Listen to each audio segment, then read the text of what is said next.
ઈસુની 3જી સદીમાં મગધમાં પ્રભાવશાળી ગુપ્ત વંશની સ્થાપના થઈ અને સત્તા સ્થપાઈ.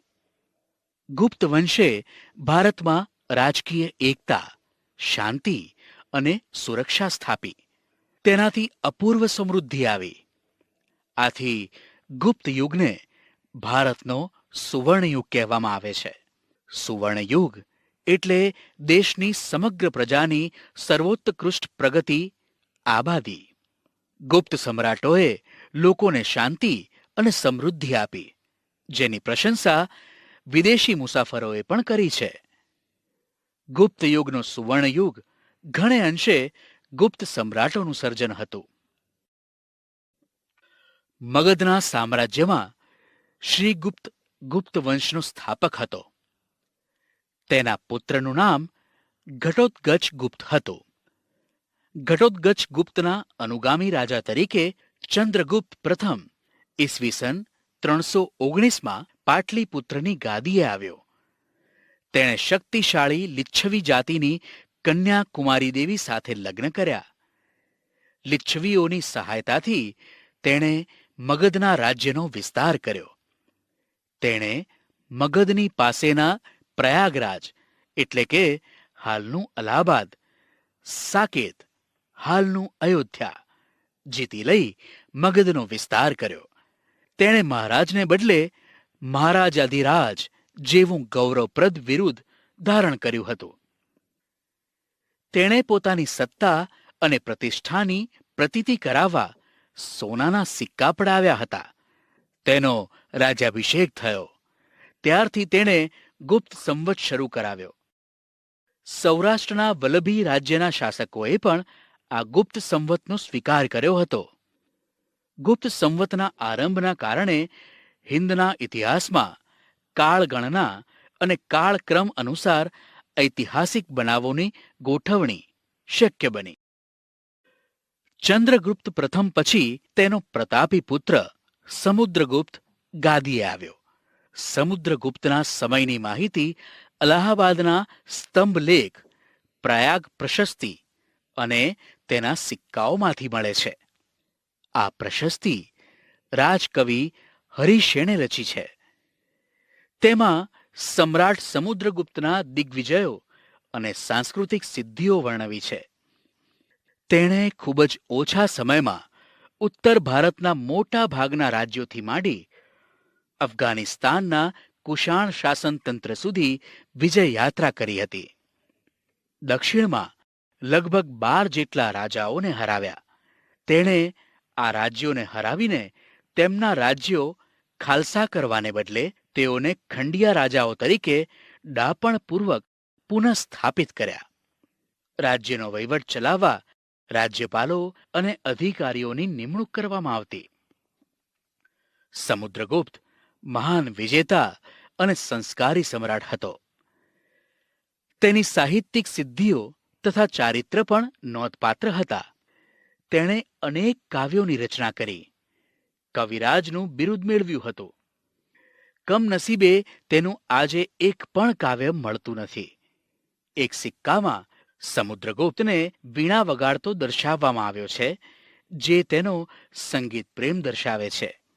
તેના શાસનકાળ દરમિયાન અનેક મંદિરો, બૌદ્ધ વિહારો અને જૈન ઉપાશ્રયો બંધાયા હતા. તેણે અશ્વમેઘ યજ્ઞ કર્યો હતો. આ સંદર્ભે તેણે સિક્કા પડાવ્યા હતા. તેણે પોતાના દરબારમાં વિદ્વાનોને એકત્રિત કરી ઉચ્ચ પ્રકારનું સાહિત્ય સર્જન કરાવ્યું હતું. જ્ઞાનીઓ તેની અને તે જ્ઞાનીઓની સોબત ઈચ્છતા હતા. તેણે હિન્દુ ધર્મને ઉત્તેજન આપ્યું હતું. તેણે સામાજિક રીત રિવાજોને સ્વીકાર્યા હતા. પ્રાચીન ભારતના ઇતિહાસમાં સમુદ્રગુપ્તનું સ્થાન વિશિષ્ટ અને નોંધપાત્ર છે. ગુપ્ત સામ્રાજ્યની મહત્તાનો તે સર્જક હતો. તેના સમયથી ગુપ્ત સિક્કાની શરૂઆત થઈ. ઈસવીસન 375માં સમુદ્રગુપ્તનું અવસાન થયું. તેના સ્થાને ચંદ્રગુપ્ત બીજો ગાદી ઉપર આવ્યો. તેણે પિતાએ વારસામાં આપેલા વિશાળ સામ્રાજ્યને સફળતાપૂર્વક સાચવ્યું. એટલું જ નહીં, પણ કેટલાક વિજયો મેળવીને સામ્રાજ્યનો વિસ્તાર વધાર્યો. ચંદ્રગુપ્ત બીજો ગુપ્ત વંશનો સૌથી પ્રતિભાશાળી શાસક હતો. તેના સામ્રાજ્યની સરહદો શક રાજ્યને અડકીને આવી હતી. તેણે ગુજરાત ઉપર હુમલો કરી શક ક્ષત્રપ વંશના રાજ્યનો અંત આણ્યો. આ વિજયની યાદમાં શકારી બિરુદ ધારણ કર્યું અને વિક્રમાદિત્ય પણ કહેવાયો. તેણે 300 વર્ષથી પગદંડો જમાવી બેઠેલા શક ક્ષત્રપોને હાંકી કાઢવાનું નક્કી કર્યું. તે માટે તેણે શક્તિશાળી રાજ્યો સાથે લગ્ન સંબંધો બાંધી તેમની મદદથી પોતાનું સૈન્ય બળ વધાર્યું. આ લગ્ન સંબંધો તેણે પોતાના સામ્રાજ્યના વિસ્તારમાં અને દુશ્મનોને મહાત કરવામાં ખૂબ ઉપયોગી થયા. તેણે જીતેલો નવો પ્રદેશ ઘણો જ અગત્યનો હતો. ગુજરાત અને સૌરાષ્ટ્રના સમૃદ્ધ પ્રદેશો ભૃગુ કચ્છ, ભરૂચ અને સ્તંભતીર્થ, ખંભાતના ધીકતા બંદરો ગુપ્ત સામ્રાજ્યને મળ્યા. પરિણામે રાજ્યનો દરિયાઈ વેપાર ખૂબ વધ્યો અને ગુપ્ત રાજાઓ અખૂટ સંપત્તિના માલિક બન્યા. જુઓ ગુપ્ત સામ્રાજ્યનો વિસ્તાર દર્શાવતો આ નકશો. ચંદ્રગુપ્ત દ્વિતીયના સમયમાં આવેલા ચીની યાત્રાળુ ફાહિયાને ગુપ્ત રાજ્ય વહીવટના અને ગુપ્ત સામ્રાજ્યની સમૃદ્ધિના વખાણ કર્યા છે. ચંદ્રગુપ્ત બીજો વૈષ્ણવ ધર્મી હોવા છતાં તે અન્ય ધર્મો પ્રત્યે ખૂબ આદરભાવ ધરાવતો હતો. તેનો સેનાપતિ આમ્રકારદેવ બૌદ્ધ ધર્મી અને પરરાજ્ય મંત્રી વરસેન શૈવ ધર્મી હતો. રાજધાની પાટલીપુત્રમાં પણ અનેક બૌદ્ધ મઠો આવેલા હતા. તેના શાસનકાળ દરમિયાન મેળવેલ સાંસ્કૃતિક સિદ્ધિઓને કારણે જ ગુપ્ત યુગ સુવર્ણ યુગ બની શક્યો. તે વિદ્વાનો અને કવિઓનો આશ્રયદાતા હતો. સંસ્કૃત ભાષાના મહાન કવિ અને નાટ્યલેખક કાલિદાસ તેના રાજકવિ હતા. ધન્વંતરી તેના રાજવૈદ હતા. વૈજ્ઞાનિક વરામિહિર, વૈતાલ ભટ્ટ, અમરકોશના રચયિતા અમરસિંહ જેવા રત્નોથી તેનો રાજદરબાર શોભતો હતો. તેના સમયમાં શિલ્પ, સ્થાપત્ય અને ચિત્રકલાનો સુંદર વિકાસ થયો. અજંતાના ઘણા કલાપ મંડપો તેના સમયમાં તૈયાર થયા. તેણે રાજધાની પાટલીપુત્રમાં અનેક બૌદ્ધ મઠો બંધાવ્યા હતા. દિલ્હી પાસેનો મહેરોલી લોહસ્તંભ તેના સમયમાં સ્થપાયો, જેને સદીઓ સુધી તાપ અને વરસાદમાં રહેવા છતાં કાટ લાગ્યો નથી. તેણે પાટલીપુત્ર ઉપરાંત ઉજ્જૈનને બીજી રાજધાની બનાવી. તેણે રાજ્યને જુદા જુદા વહીવટી એકમોમાં વહેંચી સુવ્યવસ્થિત વહીવટ ચલાવ્યો. લગભગ ઈસવીસન 414ના અરસામાં મહાન સમ્રાટ ચંદ્રગુપ્ત વિક્રમાદિત્યનું અવસાન થયું.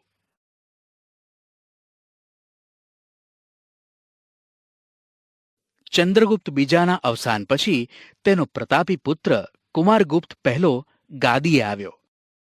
તેનો શાસનકાળ શાંતિ અને સમૃદ્ધિનો યુગ હતો. તેણે વિશાળ સામ્રાજ્યને જાળવી રાખ્યું હતું. તેના સમયમાં પુષ્યમિત્ર જાતિના લોકોએ બળવો કર્યો હતો. આ બળવાને તેના પુત્ર સ્કંદગુપ્તે તરત જ શમાવી દીધો હતો. તેના સમયમાં સામ્રાજ્યની ઉત્તર સરહદે હુણોએ હુમલા શરૂ કર્યા હતા. સ્કંદગુપ્તે તેમને પાછા કાઢ્યા હતા. તે કાર્તિકેયનો ભક્ત હતો.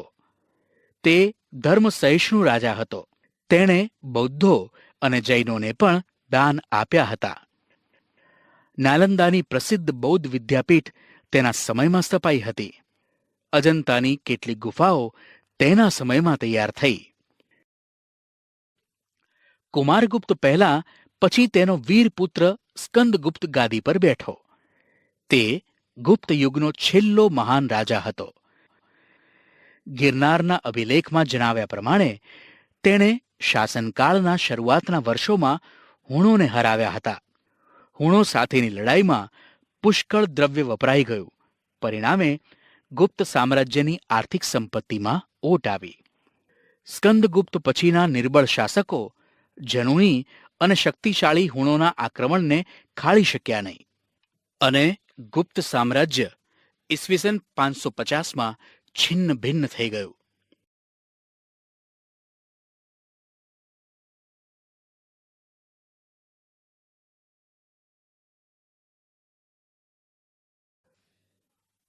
ગુપ્ત યુગના શાસનતંત્ર વિશે આપણને અભિલેખો, સ્મૃતિઓ અને પુરાણોમાંથી માહિતી મળે છે.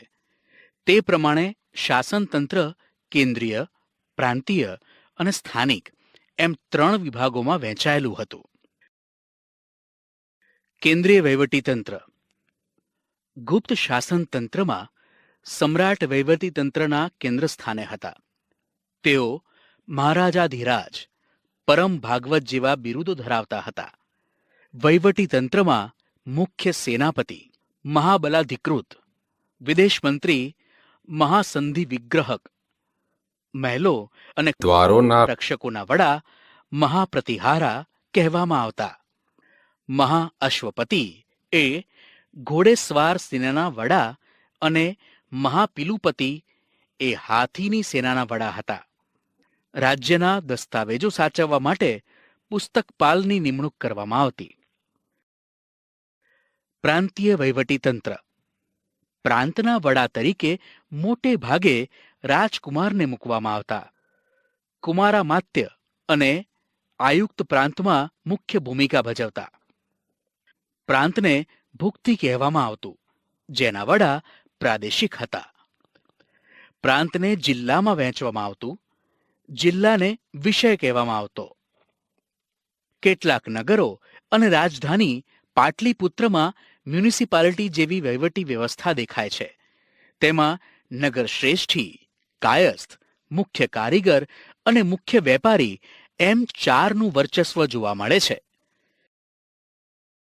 સ્થાનિક વહીવટીતંત્ર. ગ્રામ કક્ષાએ સમિતિ બનાવવામાં આવતી, જેમાં વડીલો, ગામના મુખી અને અગત્યના વયસ્ક નાગરિકોનો સમાવેશ કરવામાં આવતો. ગુપ્ત યુગ આર્થિક પરિસ્થિતિમાં ભારતનો સુવર્ણયુગ હતો. ખેતી, આંતરિક વેપાર અને આંતરરાષ્ટ્રીય વેપાર ખૂબ વિકસ્યો હતો. વિશિષ્ટ ખેત પદ્ધતિઓમાં વાર્ષિક, ત્રિવાર્ષિક અને પંચવાર્ષિક ખેત પદ્ધતિઓ જોવા મળેલ છે. ઉત્તર ભારતમાં ઘઉં, ચોખા, ગાંધારમાં શેરડી, કાશ્મીરમાં દ્રાક્ષ અને કેસર અને કામરૂપમાં નાળિયેર હતા. બંગાળમાં પુષ્કળ પ્રમાણમાં ચોખા થતા. ગુજરાતમાં અને સિંધમાં કપાસનો પાક અને બંગાળમાં રેશમનું ઉત્પાદન થતું. દક્ષિણ ભારતમાં મરી મસાલા, રેશમ અને કપાસનો વેપાર વિકસ્યો હતો. રાજા કુલ ઉત્પાદનનો 6ઠ્ઠો ભાગ કર તરીકે લેતા હતા. બ્રાહ્મણો અને મંદિરોને ભૂમિ દાનમાં આપવામાં આવતી હતી. આંતરરાષ્ટ્રીય વેપાર એ ગુપ્ત યુગની વિશેષતા છે. ભારતથી સ્થળ માર્ગે મધ્ય એશિયા થઈને યુરોપ સુધી સુતરાઉ કાપડ, રેશમી કાપડ અને મસાલા નિકાસ થતા. તો ખંભાત, ભરૂચ, સોપારા અને તામ્રલિપ્તિ જેવા આંતરરાષ્ટ્રીય બંદરોના માધ્યમથી વિશ્વના પૂર્વ અને પશ્ચિમ ભાગમાં સુતરાઉ કાપડ, રેશમી કાપડ, મસાલા, તેજાના, ઇમારતી લાકડાની નિકાસ થતી. જ્યારે સોનું, ચાંદી, કિંમતી વાસણો અને સુખ સગવડોના સાધનોની આયાત થતી.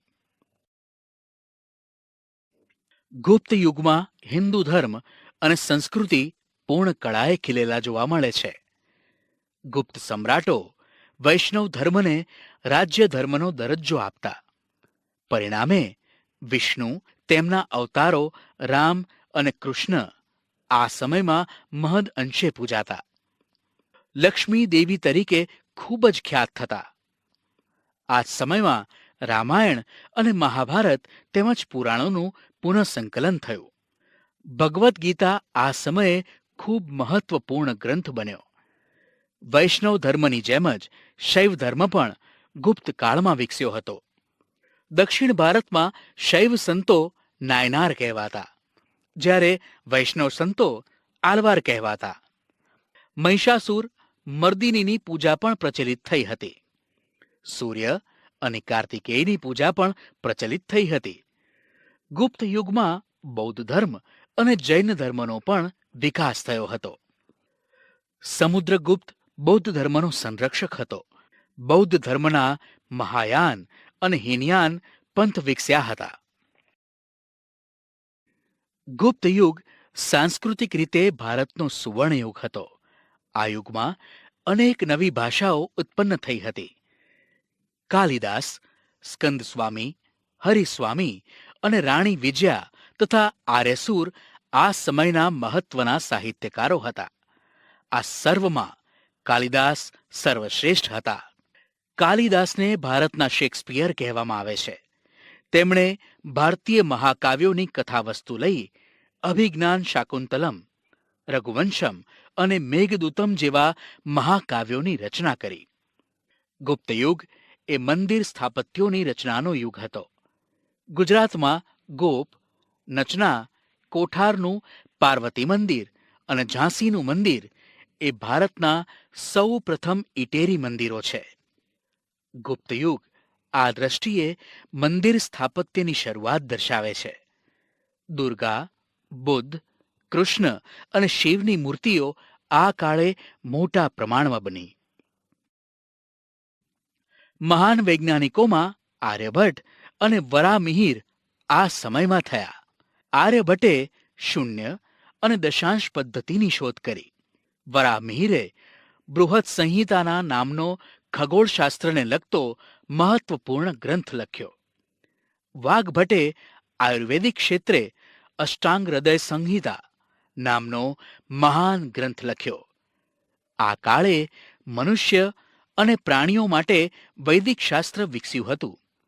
હાથી, ઘોડાની દવાઓ પણ શોધાઈ હતી. રસાયણશાસ્ત્રનો પણ ખાસ્સો વિકાસ થયો હતો. તેનું સર્વશ્રેષ્ઠ ઉદાહરણ દિલ્હી પાસે આવેલો મહેરોલીનો લોહસ્તંભ છે, જેને હજી સુધી કાટ લાગ્યો નથી.